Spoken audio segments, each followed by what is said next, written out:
What if the world's most photographed baby bump was never real to begin with? It started with a whisper, just a small voice in the storm of royal gossip, celebrity headlines, and Instagram-perfect illusions. But that whisper grew louder when it came from someone no one ever expected to speak. Not a former staffer hiding behind anonymity. Not a faceless critic behind a blog. But Daniel Martin, Meghan Markle's personal makeup artist, longtime friend, and one of the last trusted members of her inner circle. Before we continue, please like, subscribe, and turn on the notification bell for updates. And when he finally opened his mouth, the world stopped scrolling.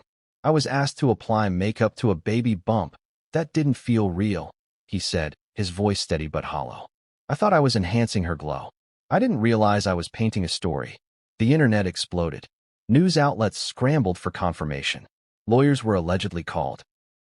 And somewhere in Montecito, behind the high gates and manicured hedges, Meghan Markle was reported to have screamed.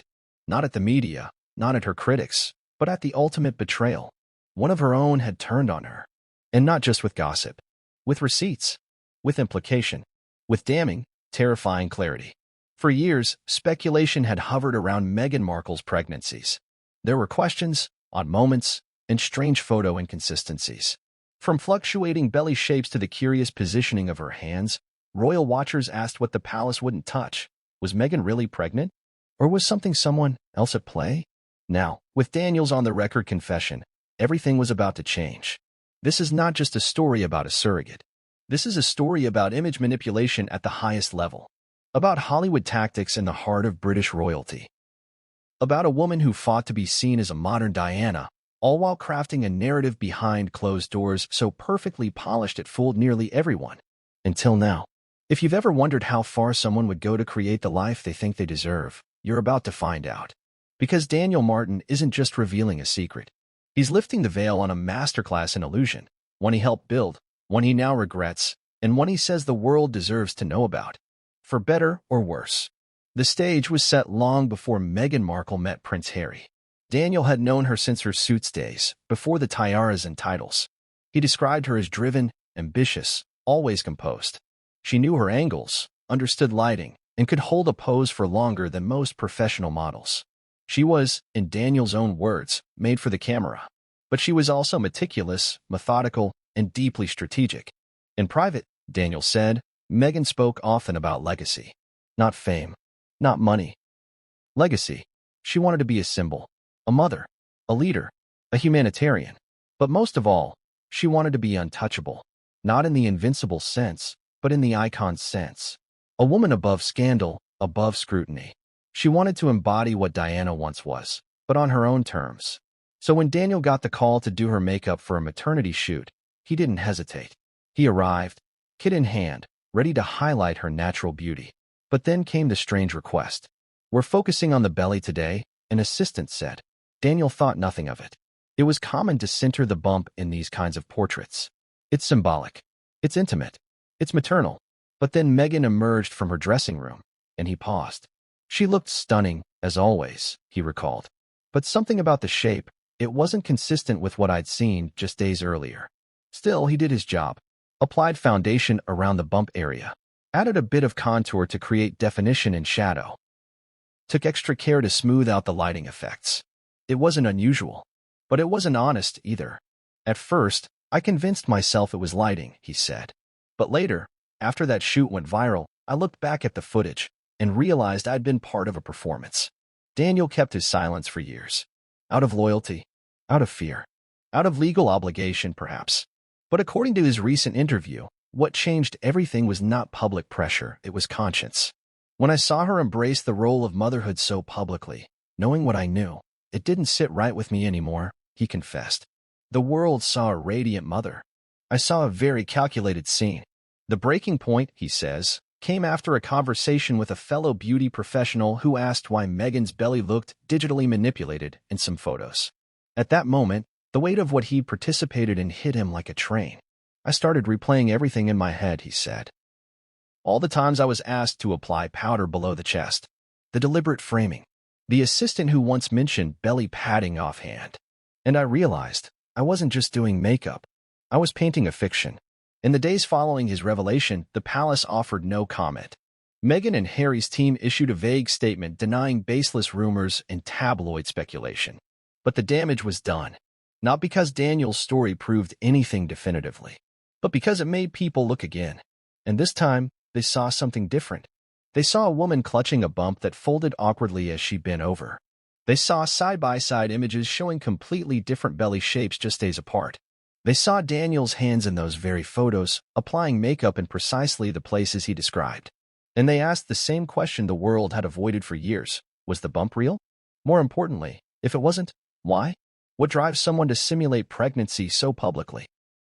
What fear, what desperation, what ambition fuels that choice? Is it love? Is it legacy? Is it control? And how complicit was the royal family in maintaining that illusion? As the media dug deeper, archived footage resurfaced. Interviews where Meghan spoke emotionally about morning sickness. Press conferences where Harry beamed with pride. Photos of Archie's feet, never his full face. Rumors about unregistered births and unusual hospital protocols suddenly didn't seem so wild. But perhaps most haunting of all was this. Daniel was not angry. He wasn't vindictive. He wasn't even crying for attention. He seemed heartbroken. I loved her, he said quietly. I believed in her. But when you watch a lie grow into something global and you realize you had a hand in it, it haunts you. What made his confession so powerful wasn't just the content, it was the tone. Measured, sincere, regretful. He didn't slam Meghan.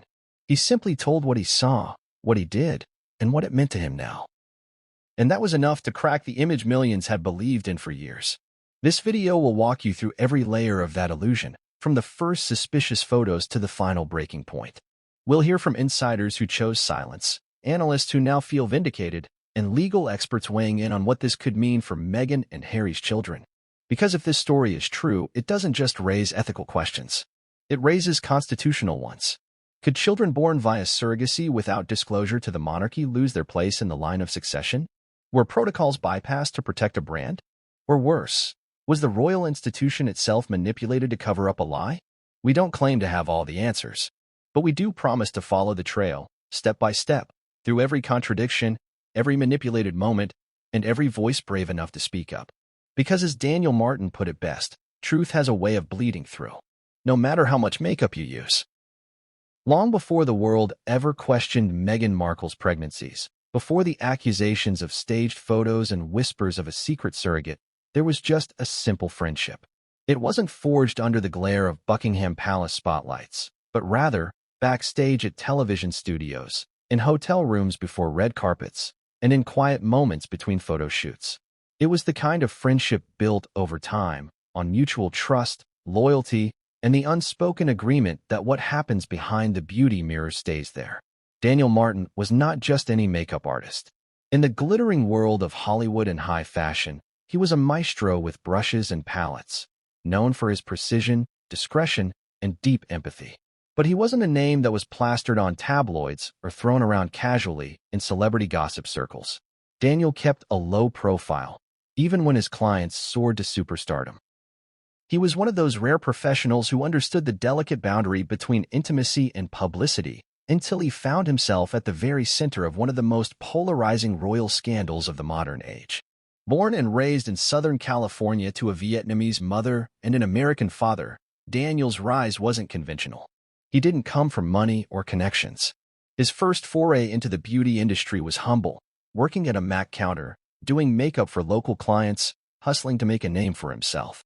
But he had the eye. He had the hand. More than anything, he had the patience. He saw beauty not just in features, but in flaws. And that rare ability to amplify someone's essence, rather than just painting on perfection, is what set him apart. By the time Daniel was in his late 20s, he had caught the attention of editorial photographers, stylists, and designers. His work graced the pages of high-end magazines. His artistry was featured at fashion weeks in New York, Paris, and Milan. But it was his work in television that eventually led him to a young actress named Meghan Markle, then best known for her role as Rachel Zane on the legal drama Suits. Their chemistry was instant.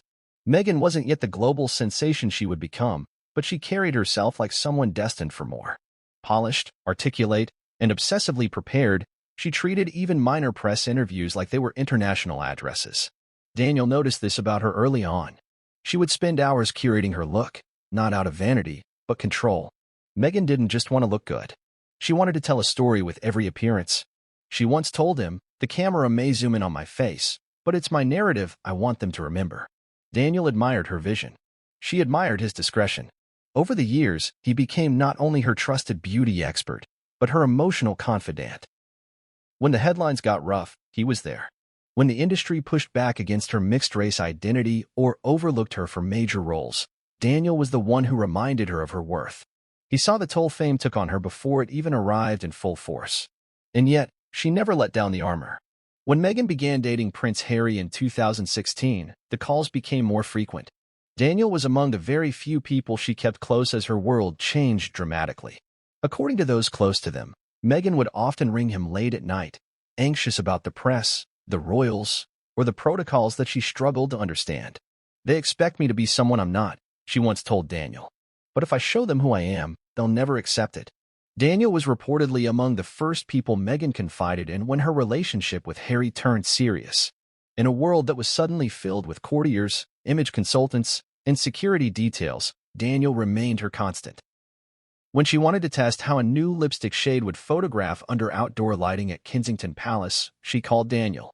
When she was nervous about how the British tabloids would portray her skin tone under royal lighting, she asked him for advice. But his most prominent and public contribution came on May 19, 2018, Meghan and Harry's wedding day. Daniel Martin was the official makeup artist for Meghan Markle's royal wedding. The look was minimalist, glowing, ethereal. It was a stark departure from the heavy glam often worn by royal brides. Her skin looked like skin. Her freckles peeked through.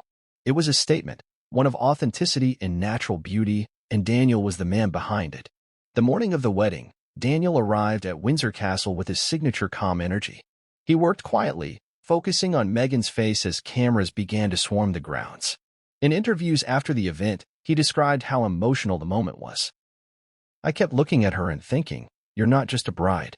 You're history now.'" The photos of her that day went viral. Magazines around the world praised the simplicity of her look, calling it revolutionary for the monarchy.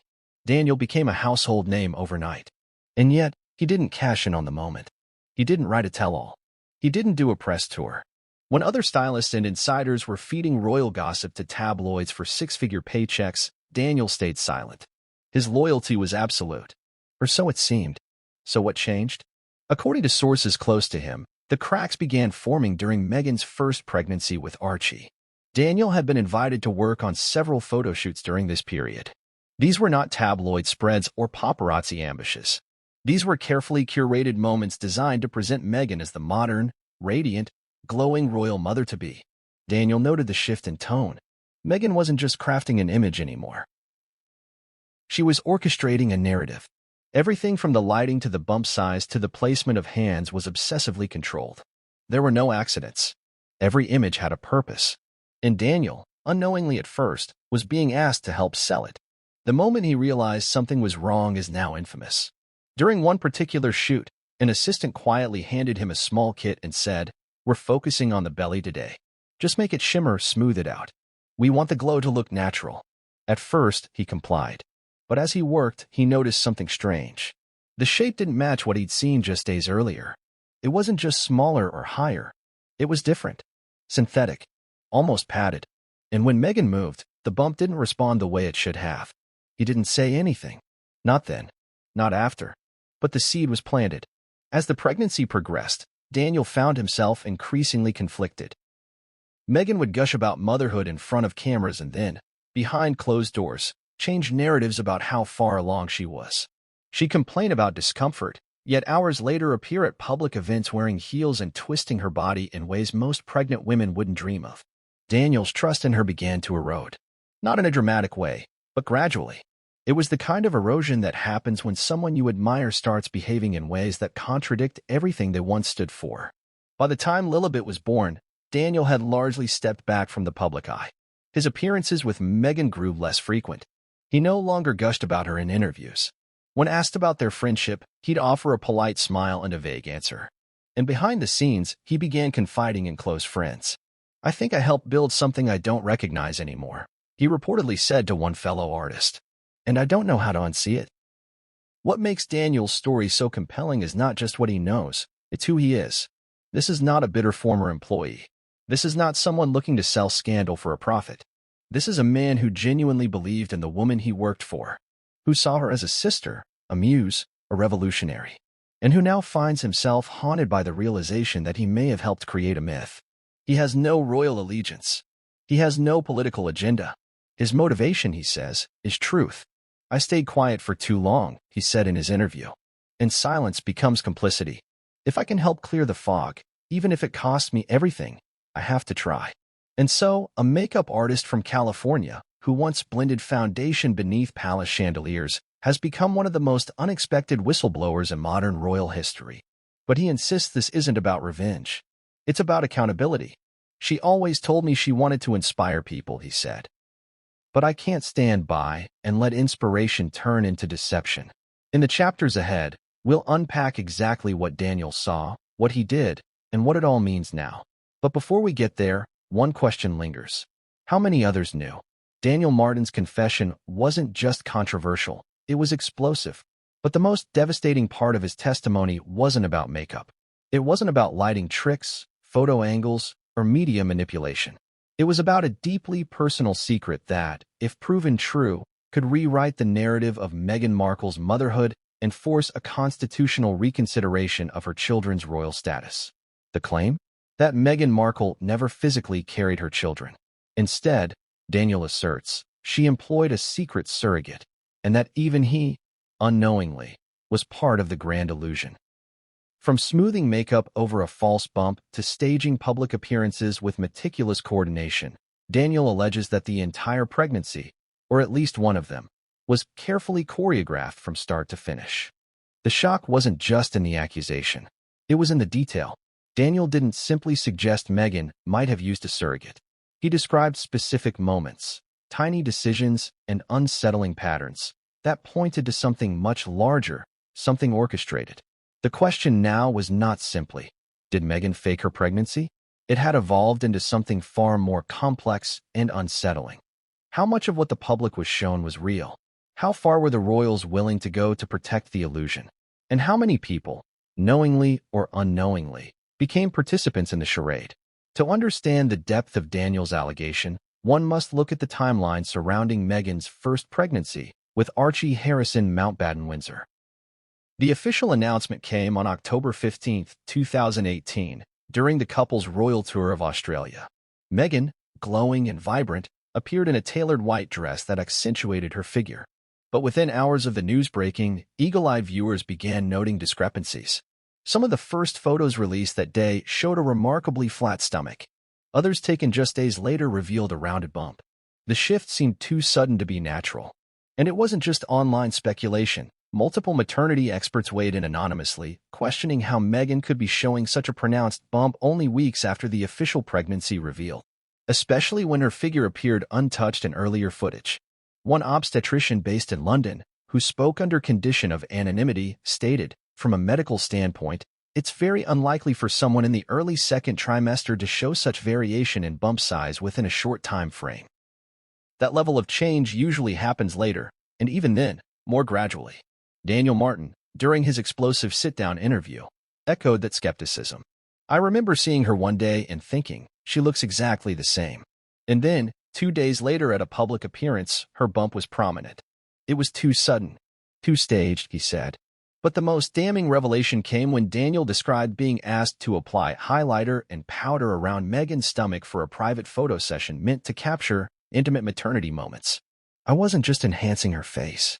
I was asked specifically to create a kind of shimmer effect on the bump area, something that would catch the light just right. At the time, I didn't question it, but laughed. Daniel says the skin beneath his brush felt unusual, not like the taut, sensitive skin of a pregnant belly, but more like a padded surface. He initially dismissed it as layering or wardrobe structure, but after reflecting on similar moments over the months, the pattern became harder to ignore. This wasn't the first time the public had questioned Meghan's pregnancies. Online forums, royal watchdog communities, and even mainstream media had at times treaded carefully into the waters of speculation. One of the most widely circulated clips from 2019 showed Meghan crouching to pick up a dropped item, and the visible bump seemed to fold unnaturally. The clip sparked a media frenzy, with hashtags like moon bump and faux bump trending for days. The palace, as always, remained silent. Daniel's comments, however, breathed new life into those suspicions. They were no longer just theories from anonymous Twitter users. They were allegations from someone who had touched the bump, seen the wardrobe choices, and been involved in the illusion himself. He didn't stop there. There was an obsession with control, he said. Every appearance was choreographed. From the way she cradled her stomach to how she walked into rooms, nothing was left to chance. And when I asked once why she needed touch-ups in areas the camera wouldn't even catch, I was told, the bump needs to feel alive. It needs to shine. That's when I knew something was wrong. Daniel's statements also triggered new scrutiny of the timeline surrounding Archie's birth. According to official palace records, Meghan gave birth at the Portland Hospital in London on May 6, 2019. But inconsistencies in the timeline were noted even then. For instance, the announcement of Meghan going into labor came hours after the birth had reportedly already occurred. Critics argued that the palace was attempting to control the narrative and avoid live media coverage. No hospital staff were photographed. No immediate photos of Meghan leaving the hospital were released. In fact, the first official photos of Archie came days later, in a controlled environment, with tight framing and no visible medical setting. This stood in stark contrast to royal tradition. Kate Middleton had, after each of her 3 births, appeared on the steps of the Lindo wing with her newborn in hand within hours. It was a tradition of transparency, meant to demonstrate royal continuity and public trust. Meghan broke with that tradition, citing privacy. But Daniel now suggests it may have been something else entirely. I think they couldn't risk it, he said. They needed full control, from the lighting to the framing. They couldn't afford for the illusion to break, not even for a second. He then dropped the most harrowing line of all. I don't believe she was ever in that hospital. If true, this statement wouldn't just be about deceit. It would constitute a constitutional crisis. The line of succession to the British throne is legally tied to both heritage and verified birth. If a royal child was born via surrogate and the information was intentionally hidden, it could result in a legal battle for titles, inheritance, and even the right to royal security. According to royal protocols, the monarch must be informed of any surrogate arrangements. While surrogacy is not illegal in the UK, it's bound by specific legal requirements, especially when it involves royalty. For instance, the child of a surrogate must be legally adopted by the intended parents, and such arrangements must be disclosed to ensure that the child has a rightful claim to any titles or estates. Legal experts began weighing in immediately after Daniel's confession went public. One constitutional scholar from Oxford commented, if the child was born via surrogate and the proper legal steps were not taken, or worse, if the arrangement was deliberately hidden from the monarchy, it would raise serious questions about that child's position within the royal family. But not all reactions were focused on legality. There was also a deep emotional undertone. Many in the public felt betrayed. For years, Meghan had spoken passionately about the experience of motherhood. She had recounted the emotional weight of pregnancy, the fears, the joys, the hormonal shifts. If Daniel's claim was accurate, it meant that those stories were not just exaggerated, they were fabricated. She spoke about morning sickness, about sleepless nights, about feeling him kick. One former fan wrote on social media, "Was any of it true?" Daniel insists he's not making the claim out of vengeance or spite. He doesn't seek to destroy Meghan's life or cancel her career. In his words, "I just want the truth to exist in the world. It's not my job to protect a lie." According to him, he wrestled with the decision for months. He even tried to confront Meghan privately, reaching out to her through intermediaries. "I wanted to talk. Just to ask. Why? Why not tell the truth? Why not be honest about the journey?" He never received a response. Friends close to Daniel say the silence was what finally pushed him to speak publicly. He realized that the loyalty he had extended for years was not being reciprocated. And more importantly, he feared that remaining silent made him complicit. What happens next remains unclear. Meghan has yet to issue a direct response. Her legal team is reportedly reviewing Daniel's claims, and insiders suggest a lawsuit may be forthcoming. But many believe that even if she denies every word, the damage is already done. Once doubt is introduced at this scale, by someone this close, there's no going back. Because this is not just a story about a bump or a baby. It's a story about trust, about illusion, and about how far someone will go to protect the image they've built. Daniel's final words in the interview were chilling in their simplicity. "If I was asked to paint a lie, I can't keep pretending it was art." Long before Daniel Martin's confession shook the public narrative, there were already murmurs that began not in gossip magazines or royal exposés, but in the unlikeliest of places, beneath Instagram posts, inside Reddit threads, and in carefully dissected YouTube videos. These whispers didn't claim to know the full truth, but they pointed out one thing over and over again: something about the photos didn't feel right. Now, with Daniel's testimony bringing that skepticism into the spotlight, it's time to walk back through the images. Not just the polished portraits released to the press, but the candid shots, the staged appearances, the angles and moments that quietly told a different story. This chapter explores what Daniel calls the visual performance, a months-long campaign of photographic illusion designed to sell the world a singular message: Meghan was pregnant, glowing, thriving, and unquestionably real. To understand the scope of the photo staging, you have to first understand how controlled the process was. Royal pregnancies have always been a point of global fascination, but Meghan's carried a different weight. As the first biracial royal wife, and as someone who defied many royal traditions from day one, the world's eyes were glued to her every move. The pressure to project strength, stability, and maternal grace was immense. From the start of Meghan's pregnancy with Archie, the public was presented with a curated series of images. But something was off. Early shots taken during the Australia tour in October 2018, right after the official pregnancy announcement, showed a sleek silhouette with no visible bump. Yet only days later, images from Fiji and Tonga revealed a prominent curve under her dress. The jump was not subtle, it was abrupt. And more importantly, it was inconsistent. Daniel Martin remembers being on set for one of those early shoots. "We were outside," he said. "Soft natural lighting, a white dress. The whole thing was meant to feel effortless. But there was tension in the air. Every single photo had to pass through 3 layers of approval before being cleared. That wasn't unusual by celebrity standards, but in the royal context, it was extraordinary. And the focus wasn't always on the face." Daniel explained that he was often told to focus his attention specifically on the belly. "I was given lighting instructions, ways to position Meghan so the curve of the bump would catch the light in a certain way," he said. "Sometimes I was asked to use highlighter, shimmer lotion, or body oil not on her shoulders or arms, but around the lower stomach. The purpose was to create contrast, depth, and more importantly, realism. It wasn't just how the bump looked, it was how it moved." In multiple video clips from 2019, observers noted that Meghan's belly would sometimes shift unnaturally depending on her motion. One widely circulated clip showed her bending forward at a public event, and the bump appeared to fold. Another showed her standing next to Prince Harry, cradling her stomach, and as she turned, the shape beneath her dress seemed to inflate slightly, as if air had moved within a padding. Daniel wasn't there for those moments, but he watched them back later. "I saw them the same time everyone else did," he said, "and my stomach dropped. Because I remembered exactly how she looked in person the day before some of those videos were shot. And it didn't match." He elaborated that during certain shoots, assistants would discreetly adjust the area beneath Meghan's dress. He assumed it was wardrobe-related, perhaps smoothing out fabric.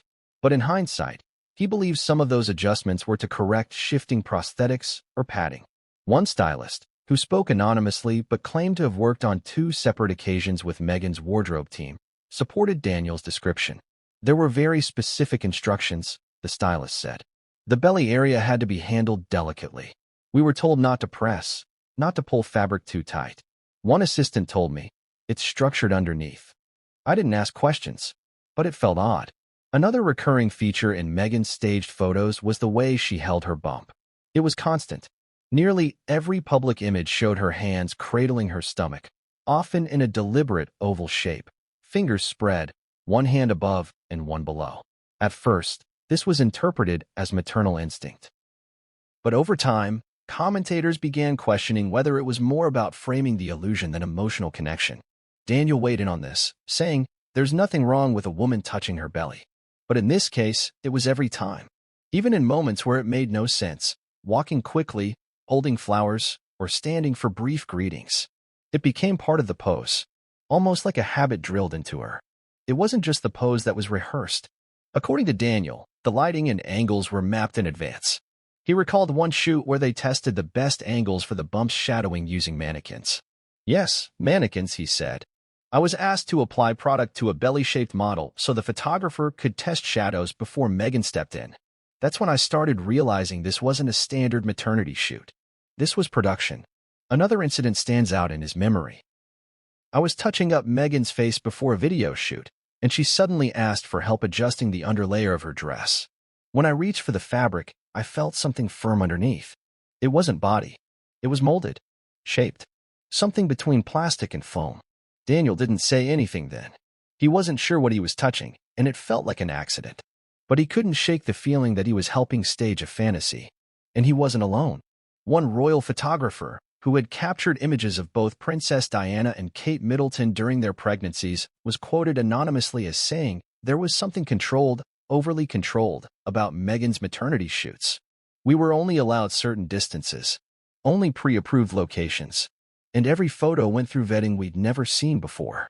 Perhaps the most infamous image was one shared by Meghan and Harry on Valentine's Day 2021, announcing their second pregnancy.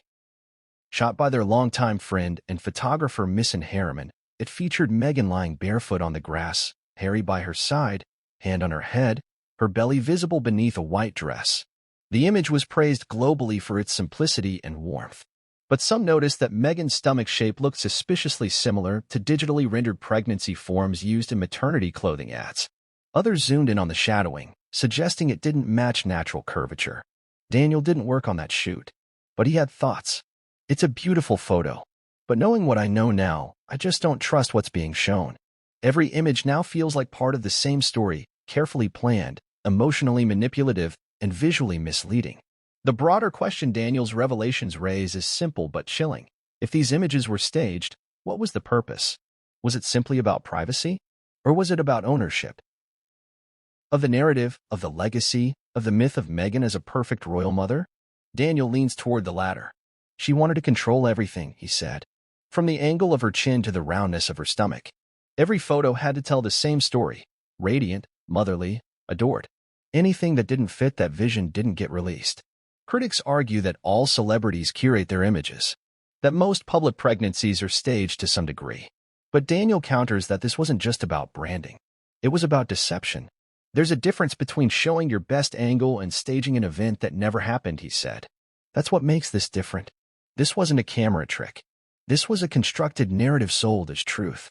And as the public revisits those old photos, each one a carefully lit portrait of glowing motherhood, the cracks are starting to show. Not in the makeup, not in the dress, but in the belief that we ever really saw the truth. What remains now are the questions. If the bump wasn't real, where was the real pregnancy taking place? Who else helped construct the illusion? And most urgently, if the photos were staged, does that mean the public was never meant to know the truth? For years, Daniel Martin remained a mystery in the shadow of Meghan Markle's public whirlwind. He was visible, yes, always nearby in curated Instagram posts or seated discreetly behind Meghan at glitzy events. He appeared loyal, composed, and perfectly professional, while other associates, aides, and even family members of Meghan had either spoken out, disappeared quietly, or found themselves estranged. Daniel remained. He was, by all appearances, her one unwavering constant. So why speak now? The answer is neither simple nor convenient. And according to Daniel himself, it wasn't the result of a single revelation or triggering moment. It was a slow, painful realization, a moral unraveling. And perhaps most of all, the unavoidable weight of knowing he had helped deceive millions. I carried this for too long, he admitted. And carrying it turned into something darker than guilt. It became shame. Shame that I said nothing. Shame that I helped build the fantasy. To understand why Daniel broke his silence after years of steadfast loyalty, we must first revisit the depth of his relationship with Meghan and what ultimately fractured that bond. According to those close to both of them, things began to change after the birth of Lilibet in 2021. Publicly, the bond seemed intact. Meghan would still mention Daniel in interviews, calling him a dear friend and praising his artistry. But behind the scenes, there was distance. There were missed calls, canceled appointments, messages left unanswered. Daniel had questions, private ones. The kind of friend asks when something doesn't sit right. Why had he been excluded from recent shoots? when he'd previously been central to Meghan's visual image. Why had Meghan suddenly grown guarded with him, especially when their relationship had once been built on vulnerability? Why did it feel like she was now treating him not as a friend, but as a liability? I started to feel like I was being kept on the outside of something I helped build, Daniel confessed. Like I was now part of a past that needed to be erased. That shift, subtle at first, accelerated over time. When Daniel attempted to check in with Meghan after the release of her controversial Netflix series, his messages were ignored. He was not invited to key promotional events. And then, the final straw, he was told, by a mutual friend, that Meghan had warned staff not to speak to him without prior clearance. That cut deep, Daniel said. I wasn't angry at first. I was heartbroken. I thought, did I do something wrong? Did I fail her? But over time, I realized, it wasn't about me doing something wrong. It was about me knowing too much. His exclusion, he came to believe, was not personal, it was strategic. As more questions arose publicly about Meghan's pregnancies and the legitimacy of certain public narratives, Daniel became a liability. He had been there during the moments people were now scrutinizing. He had touched the bump. He had adjusted the wardrobe. He had seen what others only guessed at. And Meghan, realizing that, began to cut the cord. But Daniel did not go public immediately. According to his own timeline, it was nearly 2 years before he made the decision to speak. During that time, he says, he struggled deeply, personally and professionally. Clients began asking quiet questions. Brand collaborations grew tense. Publicists advised him to lay low. Every time a new royal headline surfaced, Daniel would find himself flooded with messages. Is it true? They would ask. You were there. What really happened? He said nothing. Not to protect Meghan anymore, but because he hadn't yet reconciled the truth within himself. I wasn't ready to admit that I was part of something dishonest, he explained. Even now, it makes me sick. I believed in her. And I believed I was doing something good, helping her tell her story, helping her rise. But now I realize. I wasn't helping her rise. I was helping her pretend. The guilt was compounded by one particular event. An anonymous message he received from a young woman in New York. She was pregnant, struggling, and had written to Daniel after watching Meghan's maternity documentary. She thanked him for helping make her feel seen, citing Meghan's journey as an inspiration. She ended the message with, I hope I can glow the way she did. That look she had, it gave me hope. Daniel never replied. He couldn't. That message broke me, he admitted, because I knew the glow she was talking about wasn't real. It was painted. It was a mask. And that girl thought it was something she should aspire to. From that moment forward, Daniel began journaling.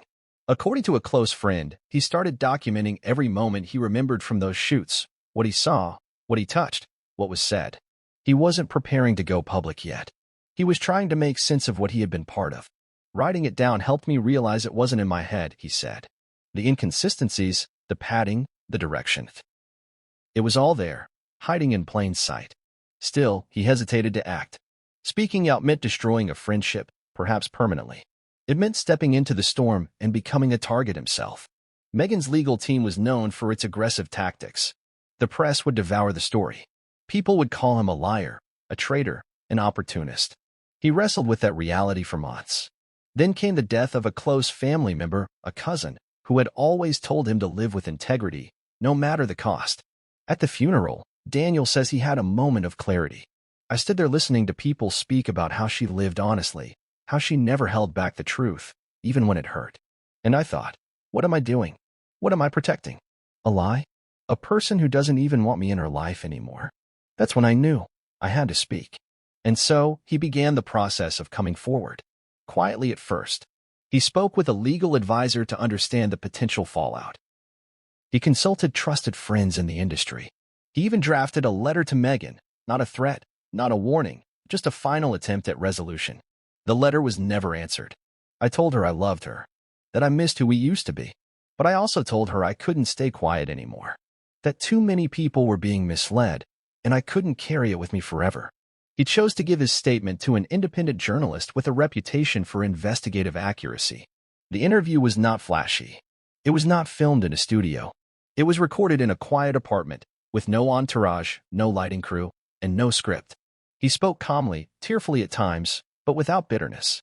He did not accuse Meghan of being a monster. He did not speculate on her motives. He simply told what he had seen, what he had been asked to do, and what he now believed to be true. The interview was released online, quietly at first, but it spread like wildfire. Within 48 hours, it had been viewed millions of times. News outlets picked it up. Twitter erupted. Commentators weighed in. Some called him brave. Others called him a traitor. But one thing was clear. The illusion had cracked. Daniel expected retaliation. He braced himself for lawsuits, for character assassinations, for public smear campaigns. But he says he feels at peace. "I don't regret speaking," he said. "The only thing I regret is staying quiet for so long." As for the public response, he's tried to avoid most of it. But what matters most to him are the private messages, the ones from other makeup artists, stylists, photographers, and staffers who worked with Meghan during those years. Several have reached out to say they saw the same things. That they were asked to remain quiet. That they too felt used. One message simply said, "Thank you. You said what we were all afraid to." Daniel's decision to speak out was not born out of anger or betrayal. It was born out of a slow, burning need to align who he was publicly with what he knew privately. It was a confrontation with his own conscience, long overdue. And it was a recognition that silence, in this case, had become a kind of complicity. He closes his journal entry from the day before the interview with these words. "I walked into that room carrying a secret I'd held for years. I walked out carrying something else, relief. What happens next is uncertain. Whether Meghan will respond publicly, whether other insiders will come forward, or whether the royal family will address the growing controversy remains to be seen. But for Daniel, the path forward is now clear. He cannot undo the past, but he can stop pretending it never happened. Because sometimes the cost of silence is heavier than the price of truth." To the world, Meghan Markle's transformation into a mother was portrayed as organic, authentic, and emotionally profound. From the moment she and Prince Harry announced they were expecting, her public image pivoted sharply. No longer just the bold American actress who broke into the royal family, Meghan became something more curated, something more mythical. She became the image of modern motherhood. Strong yet soft, determined yet gentle, independent yet nurturing. The new Diana, but wrapped in the glow of 21st century branding. What many missed during this evolution, however, was that Meghan's motherhood image wasn't just a personal journey. According to former insiders like Daniel Martin, it was a deliberate strategy, a meticulously designed campaign meant not just to humanize her, but to elevate her to a near-untouchable pedestal. This wasn't about sharing an experience. It was about owning a narrative. And behind the gentle photos and heartfelt interviews, there was a blueprint. From the beginning, Meghan's public appearances during her pregnancy were anything but ordinary. She chose bold silhouettes, body-hugging gowns, and high heels, not the understated, neutral-tone maternity wear favored by previous royal women. Where Princess Diana had worn flowing frocks and Kate Middleton leaned into tradition with lace and pastels, Meghan walked red carpets in black sequins, form-fitting designer coats, and expensive jewelry. Her body language was open, confident, and often included the now famous bump cradle, a pose she repeated at almost every event, no matter how formal or casual. Royal watchers took notice immediately. Some praised her boldness, calling it a refreshing break from stifling protocol. Others questioned the optics. Was it appropriate? Was it calculated? And perhaps most importantly, was it even real? Daniel Martin, who had worked with Meghan long before her royal life began, said the shift wasn't just about fashion, it was about messaging. She wanted to embody something timeless and powerful, he explained. She wasn't just trying to show that she was pregnant. She was showing the world how to see her, how to remember her. To do that, Meghan employed a visual language carefully curated by her team. Every detail was thought through. Her maternity dresses were often custom-made, designed to accentuate her belly while retaining high-fashion appeal. She chose colors that symbolized growth, rebirth, and strength: white, emerald green, royal blue. She wore her hair in soft waves, often parted down the middle, to evoke the effortless beauty associated with motherhood. And when it came time for makeup, she favored a minimalist glow foundation with light contouring, flushed cheeks, and glossy lips, all designed to reinforce the image of a naturally radiant mother. But behind those visuals was a tightly controlled public relations machine. Daniel recalled that during Meghan's pregnancy with Archie, she began relying heavily on media strategists who had worked in Hollywood. This team, he said, operated with a different playbook than what the palace was used to. They weren't just handling press releases or setting up interviews. They were building a brand. That's when I knew something had changed, Daniel said. We weren't just styling a duchess. We were marketing a symbol. Every public moment was scripted, not just what she wore or said, but how she stood, how she smiled, how she touched her stomach. This campaign didn't end with visual cues. Meghan began integrating her motherhood into her causes. She spoke passionately about maternal health, infant mortality rates in underserved communities, and the global need for parental leave. These are real issues, important ones, and her voice brought welcome attention. But Daniel believes there was more behind the scenes. She picked topics that supported the image, he explained. She wasn't just a duchess. She was a mother fighting for all mothers. It gave her a moral authority. It insulated her from criticism. Because how do you challenge a woman who's holding her baby and speaking about compassion? This strategy wasn't new. Public figures for generations have used motherhood to connect with audiences, to create emotional resonance. But Meghan's execution was unusually polished. Everything was calculated to evoke empathy. The closed-door birth, the protective statements about Archie's privacy, the tears during interviews, each moment reinforced the central image of a mother under siege, doing everything to protect her family. And it worked. At the height of her pregnancy and shortly after Archie's birth, public sympathy for Meghan surged. Global media softened. Talk show hosts defended her. Celebrities rallied around her on social media. Even those who had previously criticized her began to retreat, worried that attacking a pregnant woman or a new mother would appear cruel. Daniel doesn't deny the effectiveness of this campaign, but he questions its sincerity. There were real emotions, of course, he said, but they were packaged. And when packaging starts to overshadow the truth, that's when it becomes dangerous. He believes Meghan's use of motherhood was more than just branding, it was protection. It created a layer of defense between her and the mounting scrutiny. If she was criticized for breaking royal protocol, it was because she was protecting her unborn child. If she refused to follow traditional photo ops, it was because she was prioritizing motherhood over monarchy. She weaponized the very thing that should have made her most vulnerable, Daniel said. This strategic motherhood image wasn't limited to pregnancy. After Archie's birth, Meghan continued to control the narrative. Unlike Kate and William, who introduced each of their children to the world within hours, Meghan delayed public appearances. There was no photo on the hospital steps. Instead, there was a staged indoor photo shoot days later with dim lighting, white attire, and carefully arranged framing. The result? A deeply intimate-looking image that revealed very little. The message was clear. This was Meghan's family, and she would share it on her terms. But what raised eyebrows among insiders was not what was shown, but what was withheld. No medical staff were photographed. No official record of the hospital departure exists. The press was reportedly informed after the birth had already taken place, denying them the opportunity to verify the details or witness her leaving with the baby. Daniel remembers being disturbed by how detached the process felt. It was all orchestrated, he said. There was no spontaneity, no chaos, no joy, just control. In the months that followed, Meghan continued to cultivate her maternal image through strategic public appearances. She guest-edited a British Vogue issue focused on women and activism. She shared stories about being up late with Archie, reading to him, and singing lullabies. On podcasts and in interviews, she spoke about the challenges of balancing fame, marriage, and motherhood, often tearing up at just the right moments. Daniel began to feel like he was watching a performance, one that he had once helped design, but now could no longer recognize. She had become a symbol of motherhood, he said. But I didn't see the mother anymore. I saw the icon, the brand. The turning point, he said, came when Meghan began preparing for her second pregnancy announcement. This time, the imagery was even more deliberate.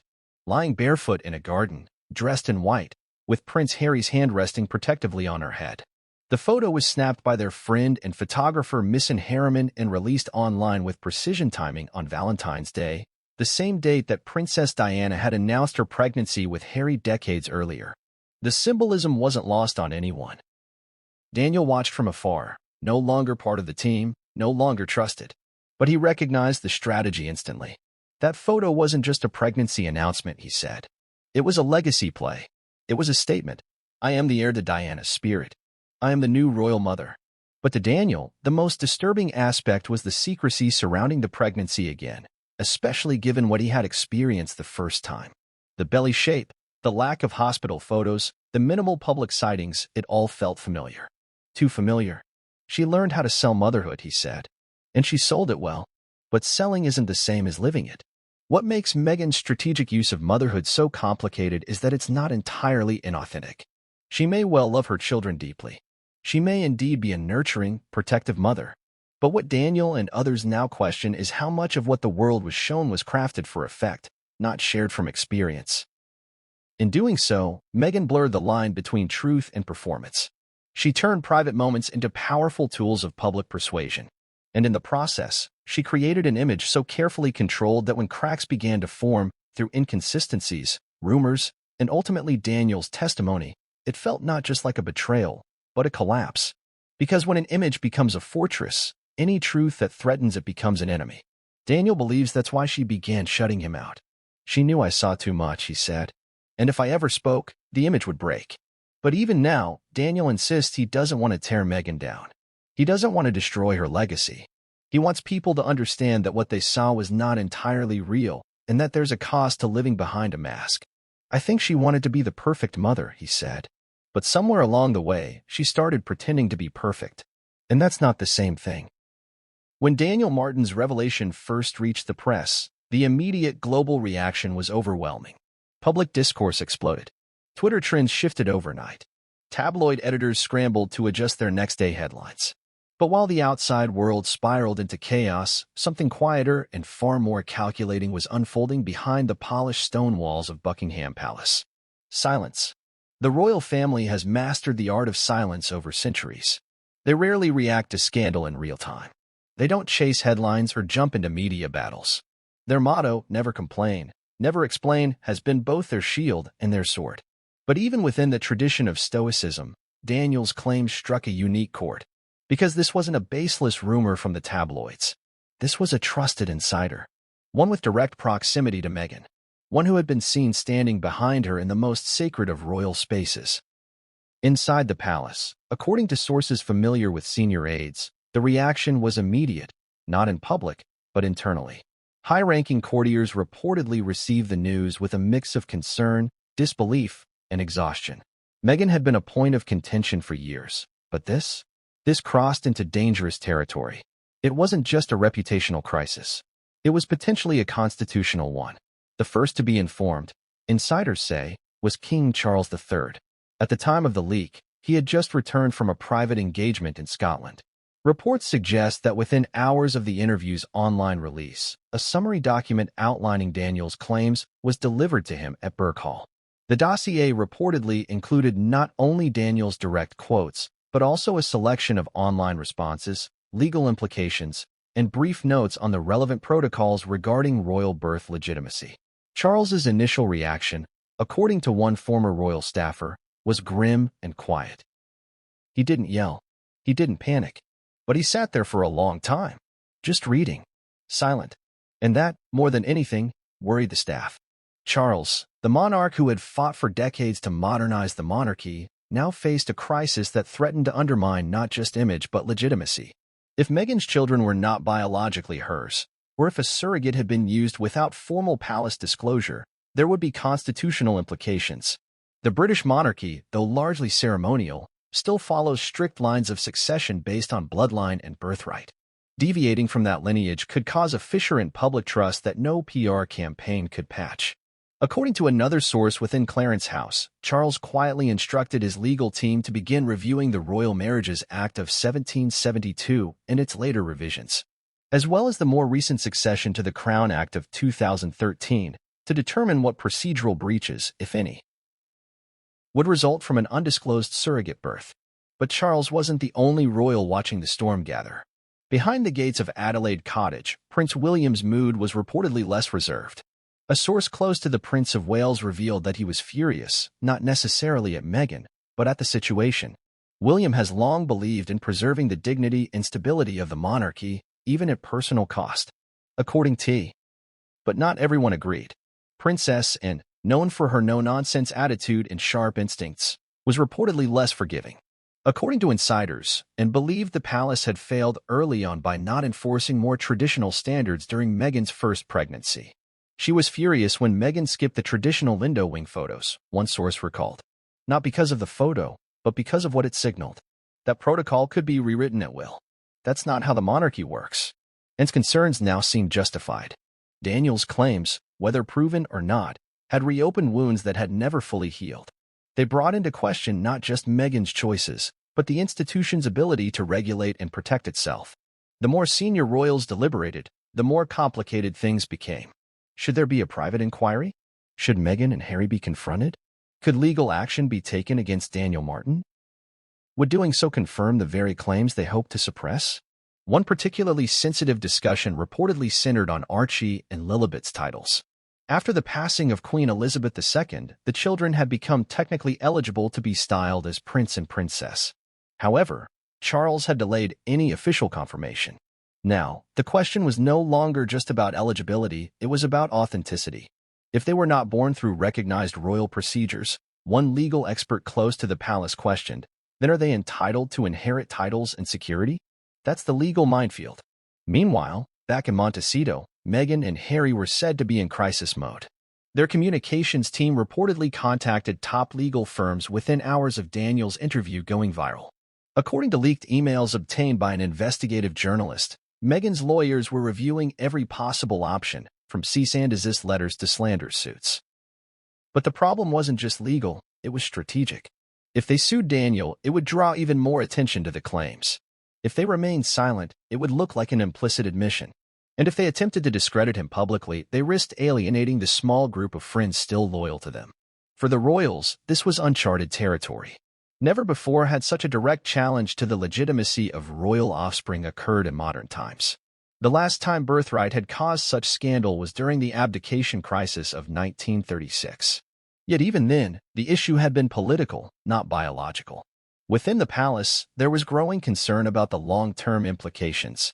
How would Parliament respond if demands were made to verify royal succession? Could this spark a constitutional crisis? Could it be weaponized by Republicans calling for the abolition of the monarchy? There was panic, one aide admitted. Not loud, not messy, but real panic. Because this touches the core of what the monarchy is supposed to be: lineage, legacy, trust. And behind it all loomed one figure who said nothing, but whose silence was most deafening of all: Prince Harry.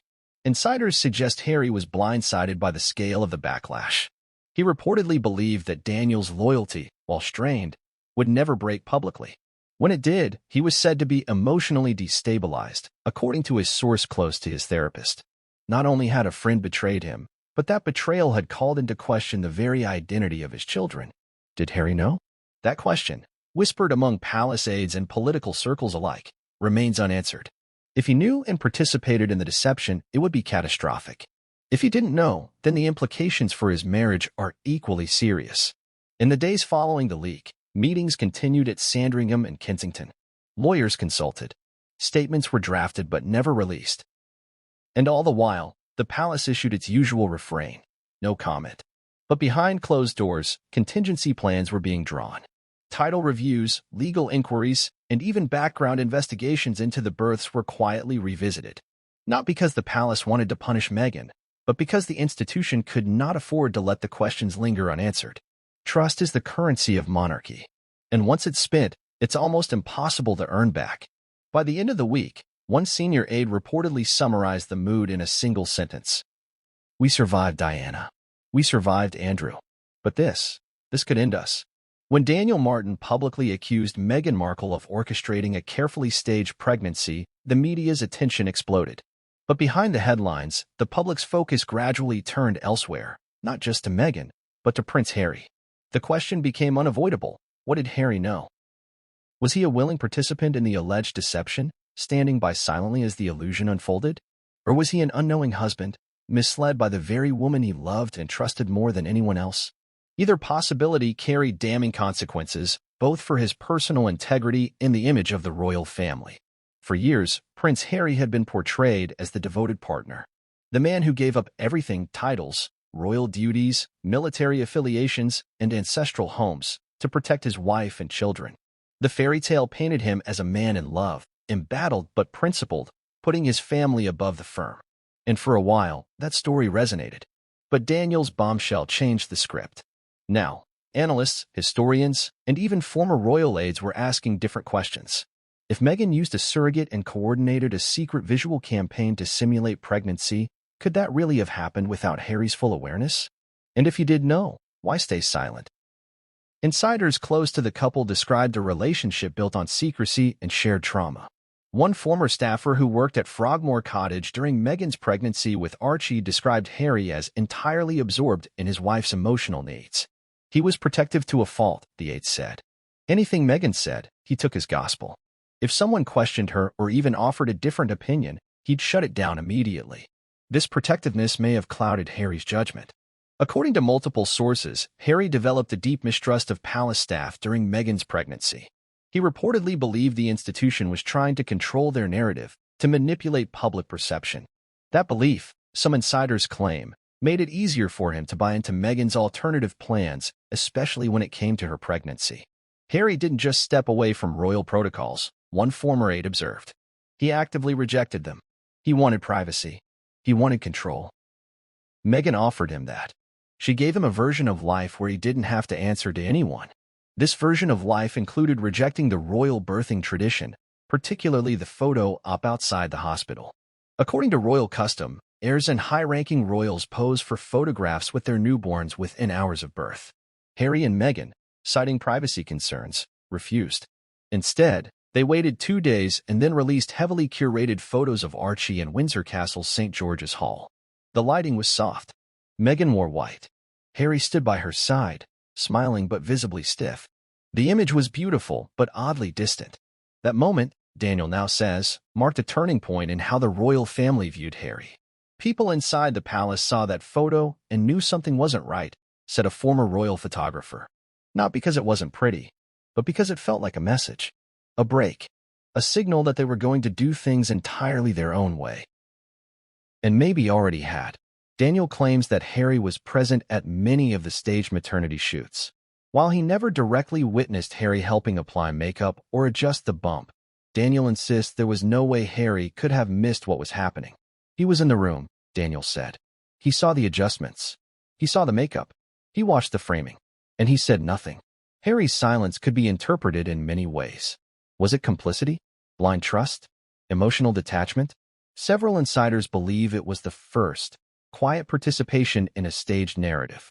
According to a former palace press officer, Harry was involved in crafting the pregnancy announcement and subsequent imagery. He worked closely with Meghan's American PR advisors, the source revealed. He approved statements, rehearsed language, and reviewed photos. He wasn't hands-off. He was part of the branding. Others suggest Harry's involvement was less about strategy and more about desperation. Since his mother's death, Harry has spoken at length about the toll media attention took on him. His deep emotional scars made him fiercely protective of Meghan from the outset.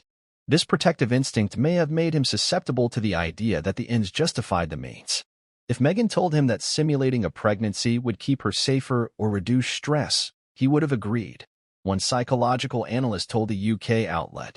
In his mind, shielding her from pain would always take priority over tradition or even truth. Still, some former staffers insist Harry knew far more than he let on. One particularly damning claim came from a now-retired royal aide who had worked with both William and Harry during their military years.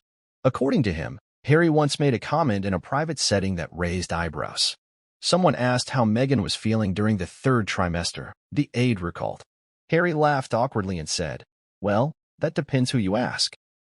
It was brushed off as a joke at the time, but in hindsight, it feels different. Then there were the logistics. Hospital records for Archie's birth were never released to the public.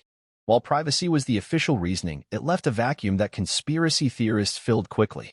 But within the palace, the absence of documentation created logistical tension. Legal records, security protocols, and even insurance verifications were delayed or kept under tight wraps. Things that were normally routine became complicated, said a source from the royal medical team. There was confusion over where certain documents were filed, who had access, and what had been disclosed. It was clear from early on that things were being withheld. Many believe that if Meghan was staging her pregnancy, she couldn't have done it without institutional compliance, or at least institutional fear. And Harry, being born into the monarchy, would have known what corners to cut and how to silence internal objections. Daniel Martin, though emotionally reserved during his interview, did suggest that Harry's role went beyond that of a passive observer. He never stopped anything, Daniel said. He never once questioned the process, not in front of me. And when we did maternity shoots, he acted like everything was normal. But there were moments, just flickers, where he'd pause. Look away. Say nothing. It was like part of him knew something wasn't right, but he chose not to dig. If Harry did suspect the truth, his refusal to confront it may have stemmed from fear of losing Meghan, fear of confronting the deception, fear of unraveling the life he had built far away from his family. Others argue that Harry was simply in too deep.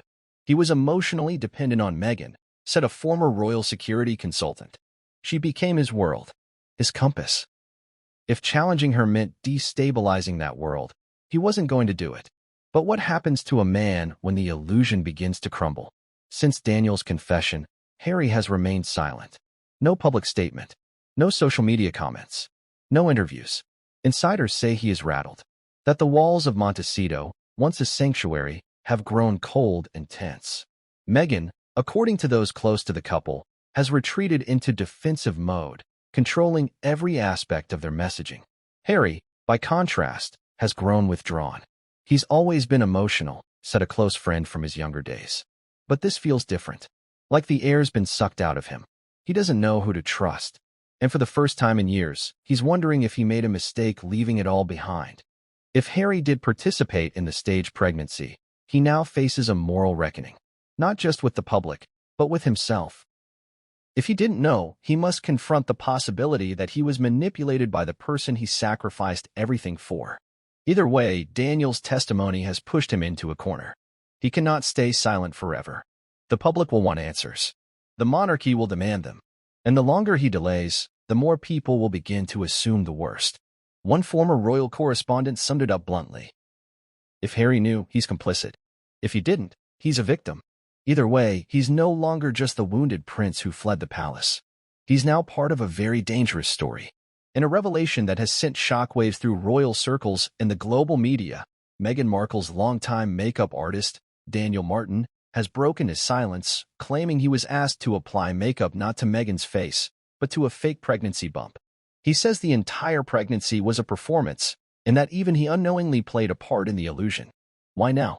Why would Meghan stage something so deeply personal? And what happens if the royal family knew? Tonight, we unravel the carefully constructed image of a royal mother and expose the secrets buried beneath the makeup.